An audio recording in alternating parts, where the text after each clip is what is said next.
Eny makasika an'iny fa hisokatra rampitso fa 5 volana Oktobra ny fivoriana ara-potoana ho an'ny parlemanta natokana andiniana ny volavolan-dalàna makasika ny teti-bolam-panjakana ho amin'ny taona 2024 moa ity fivoriana ara-potoana ity. Rampitso talata no hisokatra amin'ny fomba ofisialy ny fivoriana ara-potoana faharoa amin'ny parlemanta an-tetezamita. Fivoriana izay entina andiniana ny teti-bolam-panjakana 2024 ity fivoriana ny parlemanta ity izay efa voafaritra ao anatin'ny lalam-parondrena ny Repoblika faha-efatra. Raha toa ka resaka teti-bola indrindra no resahana amin'ity fivoriana hisokatra rampitso ity dia misedra olana ara-bola amin'ny parlemanta roa-tonta raha nambaran'ireo mpikambana eo anivon'ny kongresin'ny tetezamita sy ny filakevitra ambonin'ny tetezamita.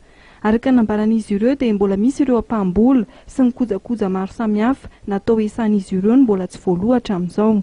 Tafiditra amin'izany indrindra ny resaka solika izay anisan'ny mampikaikaika ireo parlementaire.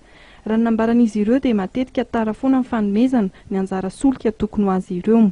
Fa eo ankilan'izay ihany koa dia tsy afaka mikolokolo ireo fiarakodia ary mitsitsy mafy amin'ny fampiasana ireo fitaovana sy kojakoja eo anivon'ny biraon'ny parlemanta ireo mpiasa eo anivon'ny kongresin'ny tetezamita sy ny filakevitra ambonin'ny tetezamita raha ny vaovao voaray.